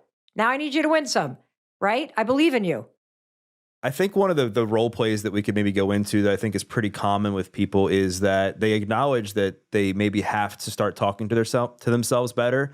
But whatever they start to say that's positive, there's this cognitive dissonance because they just don't believe it. Right. How do you get somebody who for the last 10 to 15 years has just been completely destroying themselves self-talk wise, begin to build some consistency with that, so now that becomes a new habit that they're talking to themselves in a more positive way and they actually believe it instead of just saying it? This is a phenomenal and really smart question. If you have been trashing yourself for 10 years, you do have a cognitive dissonance. You don't even hear it anymore. Right. Because that negative, you're a piece of shit, you're not good enough, you screw everything up, first began as something you said. Then it became a belief. Your brain started to align with the belief and it starts to become your identity. I always screw things up. And I want you to hear me loud and clear. If you are on social media and you ever go to the Discover page on Instagram or on TikTok or on any platform, that social media platform has put together a mosaic of content that aligns with everything that you consume in your feed. That social media platform on the Discover page has assembled a world on social media that looks just like the stuff you're always looking at. Your brain works exactly the same way. One of the reasons why it is so important for you to identify how often you are trashing yourself or being pessimistic or you are being negative in your attitude and unkind to yourself is because as long as you think and speak that shit, the Discover page of your mind presents a world that matches to that negative dialogue. So that's why this is critical. The second thing that you need to do, because you're unconscious to it, right, is there are two things that are going to work, because just trying to speak kindly often doesn't work because you have so trained your mind that you think you're not good enough, that saying, I'm good enough doesn't work because your brain literally looks at you and like, who are you talking to? Like, because I can't be you. So there's two things that will help you based on the research. The first one is journaling exercises, because there is something that happens when you create a new habit where every single morning before you look at that social media, you open up a blank page. And the way that I journal is very simple. I always start by writing down 5 things that I want. And I just let them flow through me. What are 5 things that I really want? And it might be something small. It might be that, I want a really cool new pair of sneakers. It might be something big. I really want to feel happy. It might be something that is a feeling like, this pandemic has kicked the shit out of everybody. I am not immune from the feeling of burnout or the feeling of languishing, the feeling of disconnection even from self that we can all feel when you're isolated for this long and you're remote for this long and you're stressed out for this long. And so allowing yourself to write down 5 things that you want. I want to feel like myself again. It allows the things that you desire to flow through the self-doubt and through the negativity and through all the crap that buries it and pushes it down, and it allows it to come to the surface. And the writing it down is important because your mind is paying attention. That discover page that your mind creates pays attention to what you say is important. And if you begin a new habit of just starting your day with a blank piece of paper and writing down 5 things that you want every day. It can be the same things every day. It can be different things every day. You just allow yourself to do this. You will start to build the skill of being connected to what you desire. You will start to develop a skill of tuning out the self-doubt and tuning into what you want. And this is really important because your brain is paying attention, and it doesn't require you to talk to yourself. It just write it on a piece of paper. The next thing that you're going to do, step 2, is write down why you want these things. Because if you have a negative dialogue, Doug, you have for decades talked yourself out of the things that you want. You have filled your heart and your soul and your mind with all the reasons why it's never going to happen. And so by starting every day with a new habit, write down 5 things that you want and then write down why you want these things. You are developing a skill of listening to what you want instead of listening to the self-doubt. That's step 1. That's one thing that you can do to fight decades of negative self-talk. The second thing that you can do is every morning after you brush your teeth, add a high 5 in the mirror to your reflection to your morning routine. That will have a shockingly powerful impact on your negative self-talk. And the reason why it does is because your brain watches you do it, and you only give a high 5 to somebody that you believe in, that you're rooting for, that you're kind to, and that you want to see win. And what we've found based on researching this simple habit, adding a high 5 to the mirror every single morning. You don't say a word. As stupid as it sounds, just high 5 the mirror. What we have found after researching this for 18 months and having 153,000 people from 91 countries do this for 5 days is that it has a profound effect on how you speak to and how you see yourself, because it is an action that demonstrates to your brain that you care about yourself and you support yourself. And so those are 2 physical things that you can do to start to shut down and fight back against the critic that is programmed into your head. Hey, Kim. Hi, how are you? I'm great. So my question just has to do with this COVID-19 epidemic or pandemic has heightened my sense that I'm not where I should be in life. And I think I coined a term in my head. It's the green grass trifecta. The grass greener in the past, the grass should be greener now, and the grass might be better in the future, or it should be. So that's the way I'm feeling. I feel like that the constant rumination over this is just causing me to get into that funk. And, I have a schedule and I put those best practices forward to try to make myself feel great every day. So can you describe for me, what is it that you are ruminating about that makes you feel like that you're stuck in this green grass trifecta, as you call it?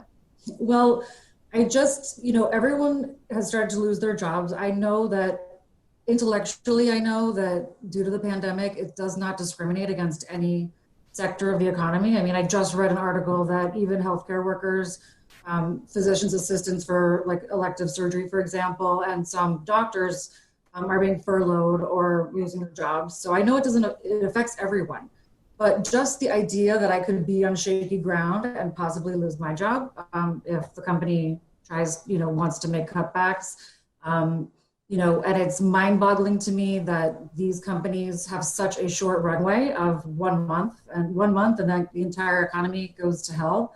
And so I know that it really may leave no person behind in terms of those effects. And so I wish I wasn't on such shaky ground, and that bothers. So let me ask you a question though. So is the worrying that you're doing and the ruminating mostly about losing your job, or are you beating yourself up and punishing yourself in other ways too? It's about that, but I guess I am beating myself up and punishing myself for like not amassing massive amounts of wealth, so that if I did lose my job, I just say, okay, well, who cares? I'm going to, Bermuda and, whatever. So that bothers me. Are you where, push the pandemic or whatever the heck it's called aside, okay? Are you where you thought you would be in life by now?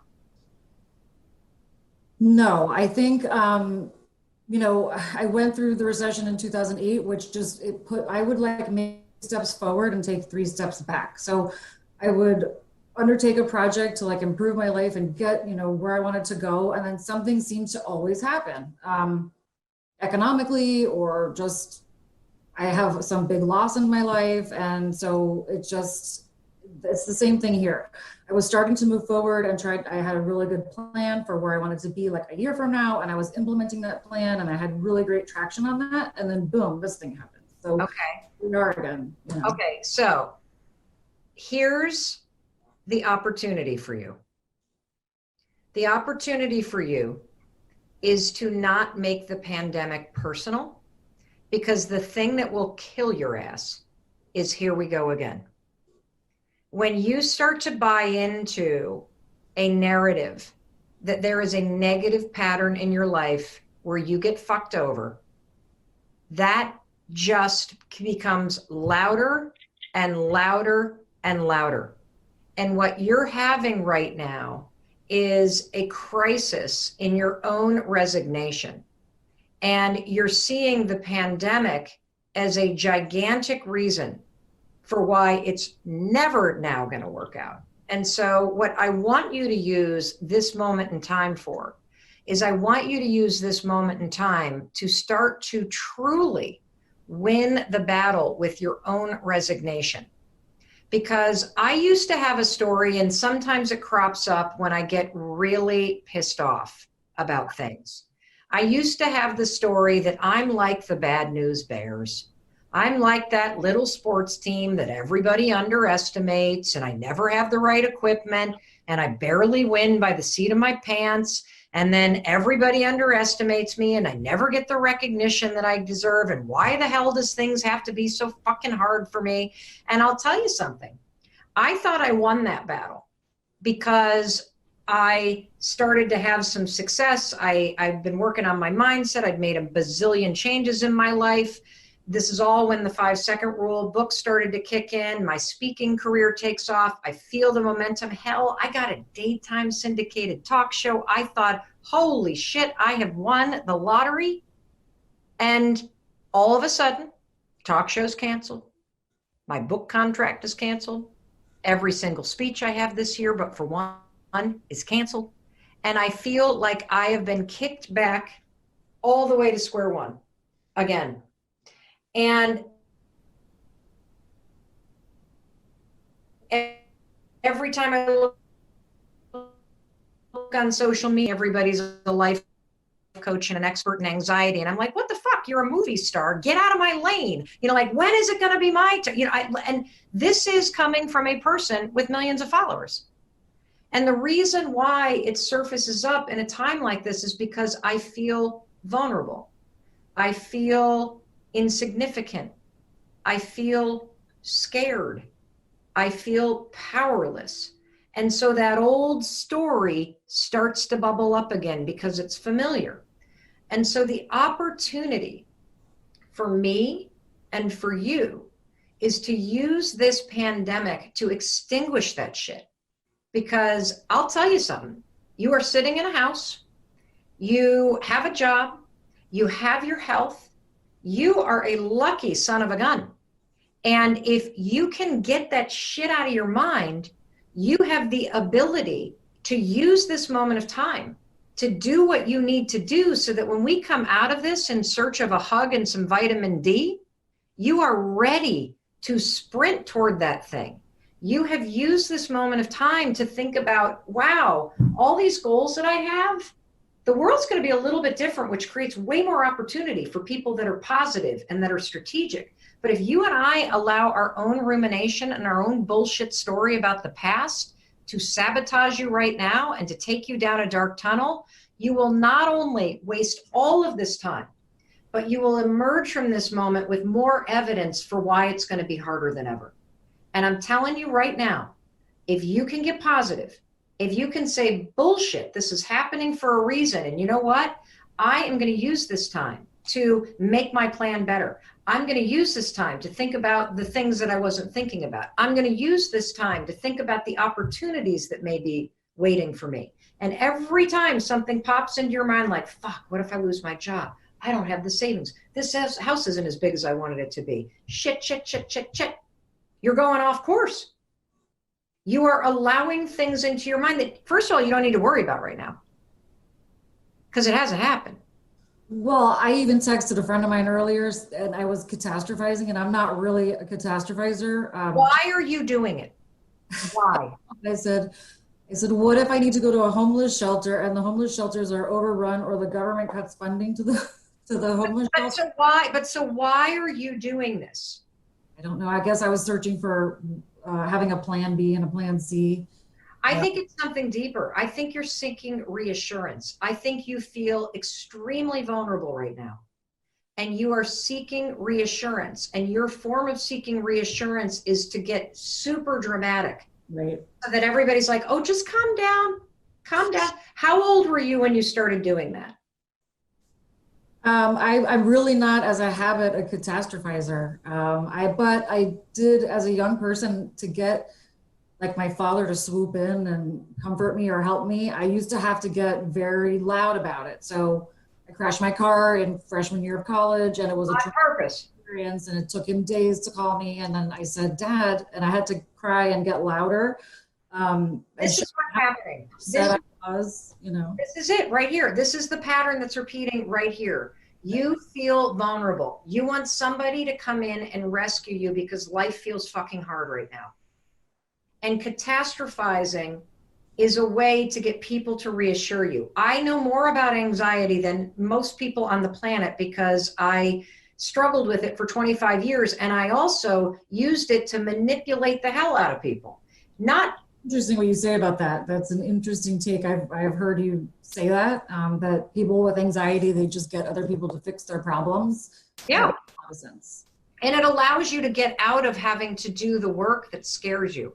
Right. And what scares you right now is putting your head down because you had a plan and your plan was starting to work, and now having to readjust the plan. Me too. I had a plan too. My plan was to be a daytime talk show host. It was to write another book and publish it at the end of the year. It was to do another 60 speeches this year. It was to launch another course. All that shit just went, it scares the hell out of me to think about how am I going to reinvent myself in this moment. And it's easier to scroll through social media and be pissed off at people who look like they're ahead of you. It's easier to walk out of my office and walk into my husband's office and go, oh, what if this happens? And what if that happens? What if the other thing happens? And then he reassures me. All of which wastes fucking time and energy. You have something you want to do. What is it? Well, I wanted to move to Colorado. And fabulous. And I was making headway on that. Fabulous. No one's talking, no more interviews, no more hiring, no more anything. Well, so what? You can't go anywhere anyway right now. Right. And so when this is over, guess what? Real estate prices are going to be awfully low. There are going to be a lot of places to rent. Right. There'll be plenty of things that you can figure out. If you lose your job, you could easily be unemployed in Massachusetts or in Colorado. So there is nothing preventing you from moving to Colorado except for getting in your car and going when you can. Nothing has changed. You are just nervous because the plan that you had changed. Right. You can still get somewhere else. Life just told you it wasn't going to work that way. And so life is testing you. How bad do you want it? Badly. There you go. Then stop bitching about it. Stop texting your friends. Stop worrying about losing your job and start figuring out where the hell are you going to move exactly in Colorado, and what are the companies you want to be targeting, and who can you be networking with online, and what kinds of things can you be doing in terms of stalking those folks in their comments and getting to know them online and doing all kinds of stuff to tee yourself up so that when this ends, you're ready to go. That's true. I should deepen my plan at this point. It was working well just on the surface, like, oh, apply for this. These people would call me back and so on and so forth. But now I probably have to dig deeper. Yeah, you do. We all do, because this is not something that's happening to you personally. Look, we didn't choose for this to happen, but you get to choose how you show up to it. Right. And this is an opportunity for a huge breakthrough for you, because you strike me as somebody who is very resigned and somebody who doesn't believe that shit's going to work out for her. I know, and the truth is, if I go back historically, it has always worked out. I said, oh, I want to live here and do this and drive that car, and it's always worked. So I don't know. Why don't you believe in yourself? I don't know. I'm going to have to think about that at this moment. Why, or write down all the evidence for why I should.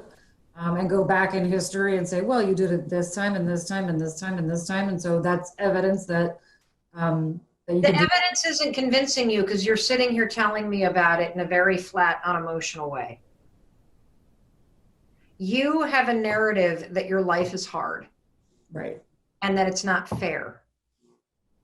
And I don't know where that came from, but it's not serving you. And I would be willing to guess that it's either somebody else's story that you just started to adopt as your own, or it is something that you made up because of something that happened to you as a kid. Right. And as you have gone through life, surviving everything and overcoming everything, the story that life is hard and it's not fair has remained. You see, life is just life. And you are the one that's deciding that it's not fair and it's hard. I want you to start telling yourself a different story. This shit's going to get easy. I'm a problem solver. I'm a survivor. If anyone's going to come out of COVID-19 and this bullshit, it's going to be me, because I'm going to be in a car driving to Colorado to meet up with all these people I've been networking with, because my life is easy because I'm a doer and I believe in myself. That is your core issue, is you are telling a narrative about your life. Whether it's true or not doesn't matter. What I know is it doesn't fucking serve you. And that's what's got to change. Yeah, I've overcome a lot of obstacles, and they were all kind of unfortunate events that I couldn't control as a kid and moving along, even though I had a wonderful childhood. But there have been obstacles. And so I do feel like in many ways I'm like a survivor instead of just thriving. I'm surviving. And that's not, you're right. I need What does it mean to thrive in your mind? For everything to come, not easily, like, oh, here, come give it to me and slap it on my lap. But for me to say, this is what I really want to do. And then the steps move along and things happen and they come through in a positive way. And I get what I want relatively easily instead of having such a struggle. Well, what if you're the only part of the struggle? What if you're the one? And I'm not talking about a struggle out there. I'm talking about the struggle in here. I'm looking for a little, oh, here it is. Hold on. I've been using this a lot. Is this one? I don't know. This will work. It's I've got another word on this, but oh, here it is. Let me see. So there's, oh, is this going the right way? Can you see this? External, internal? There's external struggle and internal struggle. This is the struggle that needs to end. Right. Thriving would mean not getting all that stuff. Thriving would mean that you are doing what you're doing without punching yourself mentally and emotionally the entire time you're doing it. Right, removing the resistance. It's almost like when they're doing a roof and there's tar on the street and you drive over it and it just tacks on to your tire. Same thing. You just have to get rid of that because here's the thing that has changed my life and always diffuses the bullshit stuff that I tell myself about being the bad news bears. You ready? The thing that I'm in right now is preparing me for the chapter I can't see that's coming. And when I look at my life that way, I don't see anything as a failure. Yeah, of course, I just told you a story that my talk show got canceled and my book got canceled and my speeches got canceled. That's just what happened. I can either tell myself a story that all that shit got canceled because I'm a fucking loser, or I can tell myself a different story, which is all that stuff got canceled because it was supposed to. I wasn't supposed to do that talk show. I was supposed to learn something doing it. I was supposed to meet people doing it. I was supposed to gain some sort of skill doing it that is preparing me for the next thing that's amazing that I can't see. And that's already coming true because that's been the story of my life. If I really want to tell it in a positive spin, of course the book was supposed to get canceled because that publisher was a pain in the ass to deal with. And I was a year late in delivering a manuscript. I wonder why, because I wasn't all that inspired to write it. So it prepared me for never doing a deal again that didn't quite feel right. Thank God it got canceled. And speeches getting canceled, it's now blowing my mind. Of course I lost a shitload of revenue, but you know what? It's making me think about the fact that the whole world has changed and there's so much opportunity in doing training and events virtually. And now, like, how can I problem solve in that? And so there is something in what's happening in the struggle that is meant for you. And when you flip it into a faith that is preparing you for something, and the biggest possible thing that you're supposed to learn is how not to suffer internally and how not to struggle internally. And when I say suffer and struggle, I don't mean the daily bullshit and the emotions that rise and fall. That happens to all of us. Of course, you see something on Instagram or social media and it triggers you and it makes you feel inferior. Let it last for 10 seconds and then keep going because you have a faith and a bigger belief that something amazing is coming. And this mental battle that you got to learn how to win, you're not going to get the reward that you're supposed to get until you learn how to stop struggling and how to stop adding all of that tar that you talk about. 100%. And what's that? Is it 100%? And that's why I was saying about going back and if I just journaled it or something and I said, look, this is what got me to where I am now, and I could see every step of the way, then writing that down would get it in my head, which will get it into my heart. That yes, you can do that, and that is one thing to start to do to reprogram the story you tell about your life. The second thing is a tolerance policy for allowing that shit to stay there. And I would use the 5-second rule, count down backwards to yourself. The moment you start getting one of those negative thoughts, I do not do this anymore. I am going to live in a mindset that things are unfolding and I don't even know how or what or why yet. I just know I'm not allowed to struggle anymore. I'm supposed to remind myself that I survived this stuff and it's time to start thriving and being patient and trusting through this instead of being so about it all. That's how I am. I need to stop. You know why I know? Because it's how I am. And if I let myself get stuck up here, I become this tense ball of frustration. And the second I start to feel that in my body, that is an old fucking story. Get it out of here.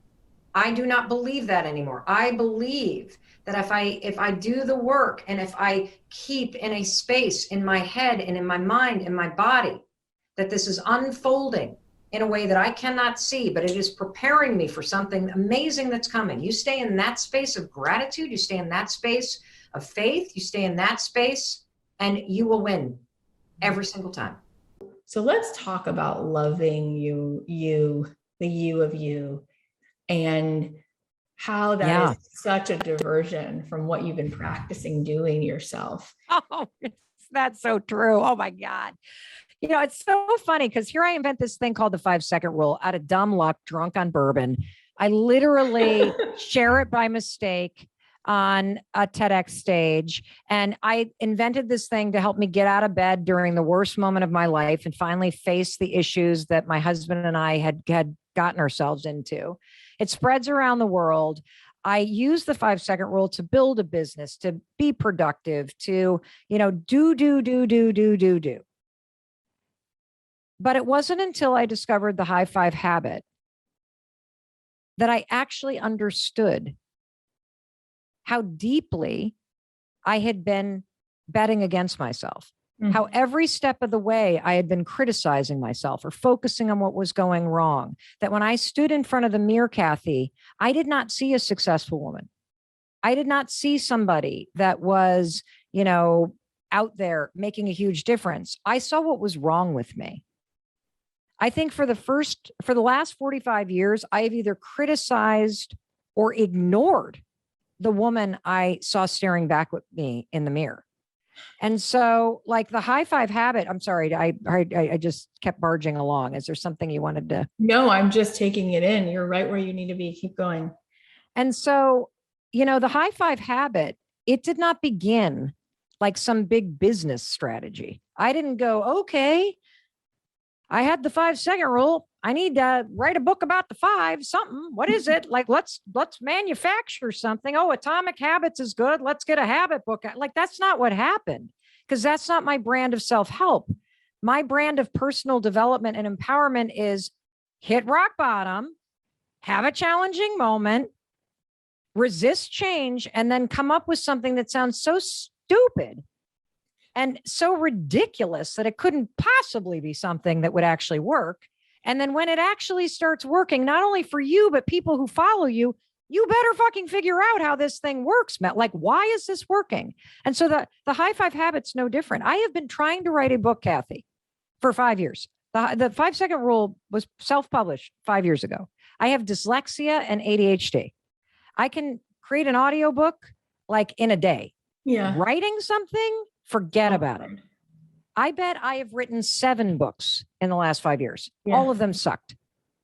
And what happened for me, this is not a pandemic book, but what happened for me, because we're all sick of hearing about the pandemic, but what happened for me is, when the COVID hit, we all have that moment. Like, I'm sure you remember the moment you knew, oh my God, like this is changing everything. Yeah.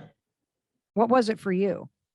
When they said 2 weeks, the kids would be off school. And then they said, no, it's going to be a month. And I had that feeling of like things closing in and the claustrophobia, like, how will I be able to exist now with us not being able to go out to even a park? What if this would stay this way? Yeah, it was right then. I couldn't believe they were like closing school. Yeah. Months. Yeah. For me, it was a Wednesday in March in 2020. And we were taping this talk show. It was my dream to be a daytime talk show host. And at the age of 51, I got the opportunity to do it. And so we had shot 167 shows at the CBS Broadcast Center. And all of a sudden, somebody comes into the studio space and says they found COVID in the building and you need to evacuate. You got to be out of here in 5 minutes. The fire trucks are outside. And like that, show canceled, fired from my dream job. Didn't get to say goodbye to the 130 people that I had been working with for over a year. It is so painful. But hey, everything is preparing you for something. Everything. And so I get into my car and I'm driving home, and I realized as the New York City skyline was disappearing, and my daughter was in Spain, and she called and said, I just heard the news that they're shutting down the borders. I need to get you got to get me out of here. And then I hung up with her, and all of a sudden it was my daughter in California. USC is shutting down, Mom. What is it? What's happening? What's going on? And I thought, oh my God, what is about to happen?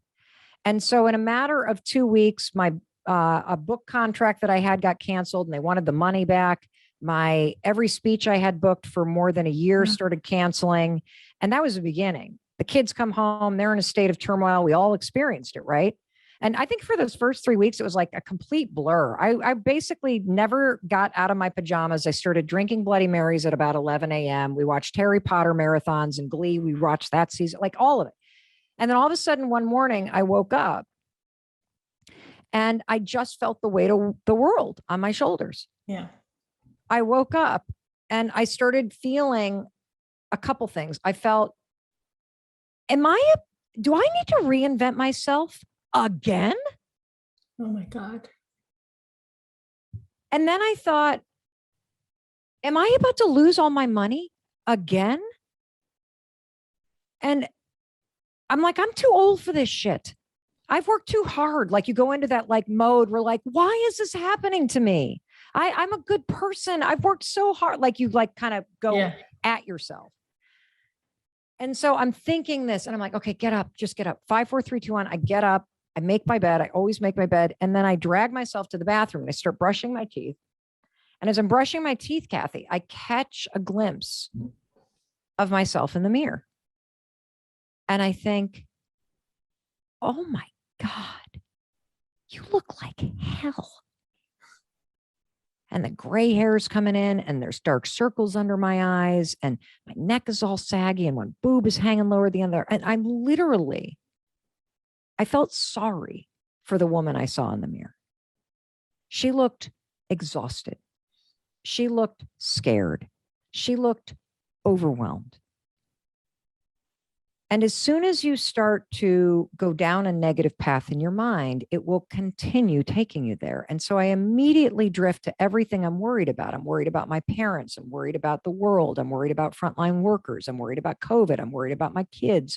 I'm worried about my employees. I'm worried about what's going to happen to my business. I'm worried about everything. And the interesting thing in that moment is if you had walked in, I would have been able to pivot on a dime, especially we women. That's what we do. I would have been like, Kathy, don't you dare. Don't you dare. I know this isn't fair. I know you don't deserve. If anybody can handle this, Kathy, you can. You're going to pick your ass up. You're going to pull on your big girl panties and you are going to get your ass back out there, right? Yeah. You can do that for anybody else. But there I was without a bra on, my attitude in the gutter, overwhelmed by my life, stressed out, no energy, last on my list, an impossible amount of shit to deal with, just defeated. And I couldn't think of a damn thing to say to myself. And, you know, the other thing is I probably wouldn't have believed it anyway. Right. But for whatever reason, as cheesy as it sounds, I literally raised my hand and gave the woman I saw in a mirror a high five because she needed it. And, you know, it wasn't like lightning struck, but something shifted in me. You know, I felt my shoulders drop. I felt my chin lift. I laughed because it's so dumb standing there high-fiving yourself in your underwear. My God. And it's interesting because I also felt like, okay, you know, come on now, Mel, don't be so dramatic. You can handle this. And I left the bathroom. Now, it was the second morning that something really clicked with me because I woke up again, all the same problems, all the same overwhelm. 5, 4, 3, 2, 1. I get out of bed. I make the bed. I drag myself into the bathroom. And right as I was getting to the bathroom, that's when I felt something I've actually never felt before in my entire life.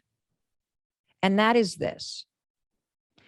You know, when you are about to go see somebody you really like, and you're going to meet him for a cup of coffee or like a, you know, like a glass of wine or whatever, and you're about to enter the cafe.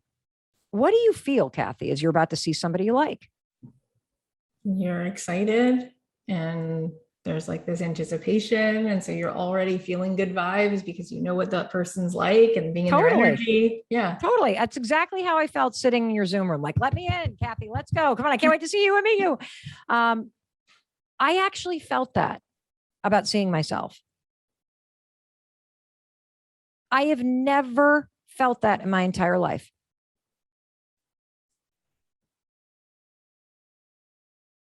I have never been excited to see the human being Mel Robbins. I have been excited to see my outfit. I've been excited to see if the eyeshadow looks good. I have never looked forward to seeing myself, the human.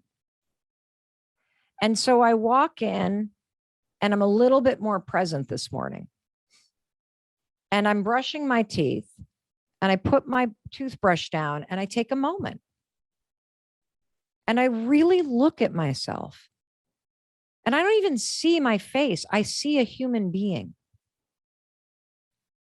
What's coming up for you?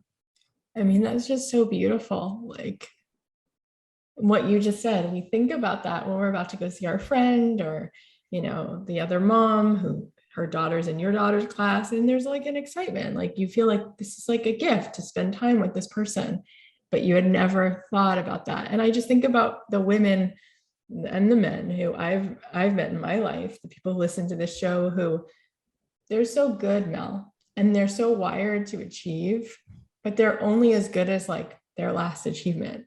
Mm.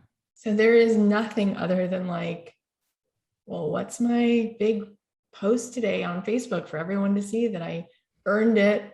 I earned it today. But like inherently, like me just being me, no, I've never heard anyone say like, what a gift to get to be in that person's energy, my own energy today with myself, to see myself. Yeah. It's everything.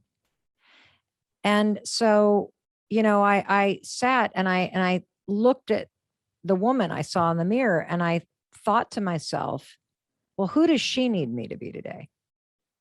And what game in life matters to her? And how could I actually just like move the ball down the field today?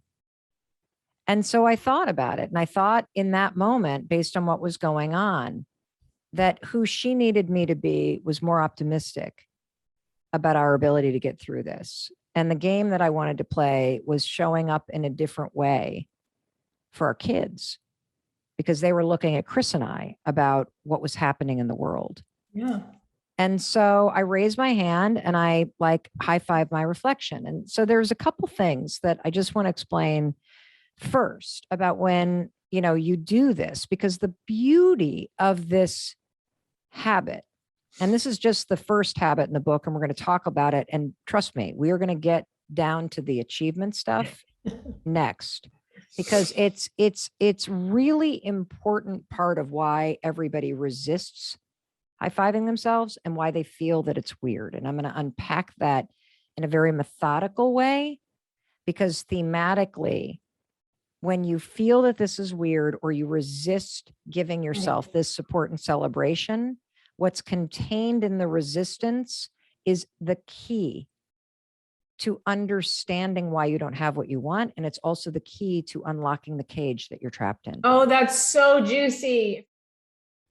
Hey, it's Mel. Thank you so much for checking this video out. And if you like this one, I have a feeling you're going to like this one too. I'll see you there.